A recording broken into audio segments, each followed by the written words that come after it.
Jennifer, thank you so much for sitting down and speaking with us about your investigation. I know that your team spent a full year digging into the trucking industry, and Blind Spots, it really dives into the systems designed to keep us safe and what's not working.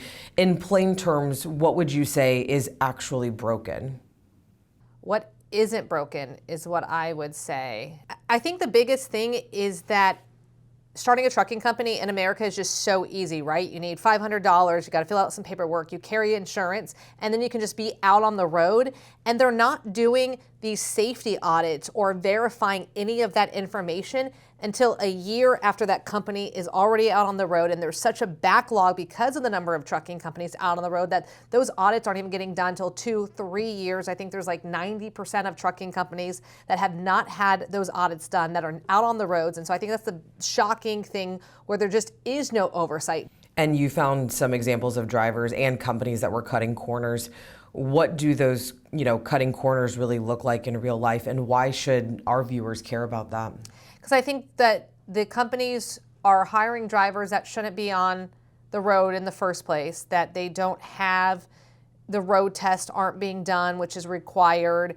They don't have the experience to be out on the road. The owners, again, they aren't fully aware of the Federal Motor Carrier Safety Administration rules. That is a requirement to start a trucking company. They don't know the rules, and they're just signing paperwork that says they do. And you tried to get the federal agency in charge to answer some of these questions.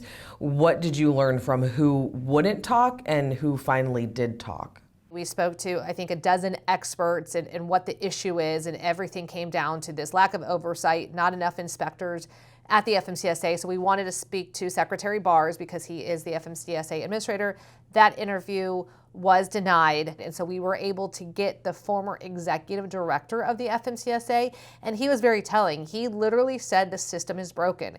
He wants to see the cost to start a trucking company increase from that $500, and then he wants to see that proficiency exam be put in place and more inspectors in the FMCSA so that these safety audits are done and we don't have this nationwide backlog.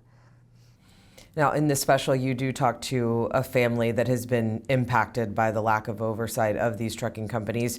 Why was their story an example of the bigger systems that are not working here? This is literally a nationwide problem, and everybody should care, because these trucks are literally all over our roads. Like the crash that we had here in Florida, that truck came from California and I think went through a number of different states before it actually ended up in Florida where the crash happened.